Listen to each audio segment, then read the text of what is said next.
And we would have from Friday to Sunday, like non-stop, just trying out different ideas.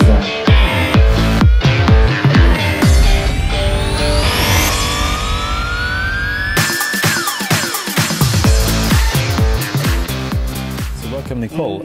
First, who are you? My name is Nicole Vanderbilt and I run Europe for Etsy. Okay, so what's Etsy? Etsy is the world's largest handmade and vintage marketplace. Okay, so why the interest of Etsy in Scandinavia and Stockholm? Yeah, so Etsy's business has been pretty global in nature from the get-go. A buyer or seller can get online and sell or buy from anywhere in the world. And we've seen good traction in the Nordic markets and in Sweden in particular. Okay, so would you argue that Sweden or Scandinavia are a bit of an early adopter market, the testing ground? Yeah, we see a lot of buyers in the Nordic markets, and it's been a very good market for us. Okay, great.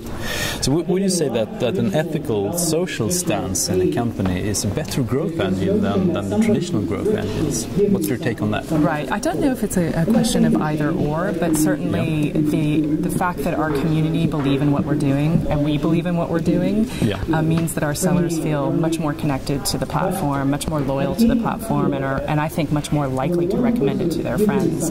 And that's been a big growth engine for Etsy, is our own sellers, and to a certain extent our buyers, are the ones telling their friends to come use it.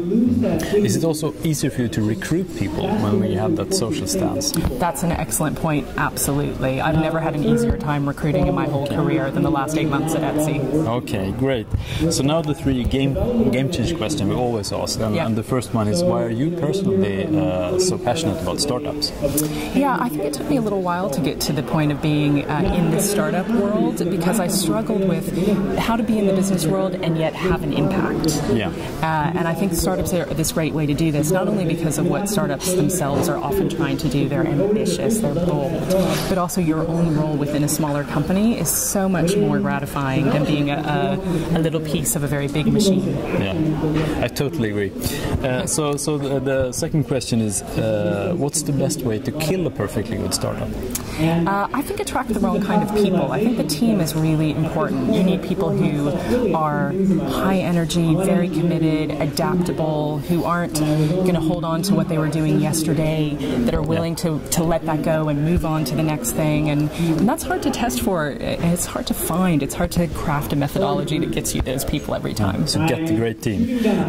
So why is it game-changing to work with Etsy? So what's distinctive about Etsy is the human scale and the people behind it. So I think people around the world have lost a connection with how what they consume is made and who's behind it. And the difference with Etsy is, yes, you're finding beautiful product. A lot of the internet helps you do that. But most importantly, you're talking to the person who made it. So if you have a question about the detail, about the size, about how it's made, it's not going through 10 different layers of call centers. You're in touch with the person who made it. Yeah, that's great.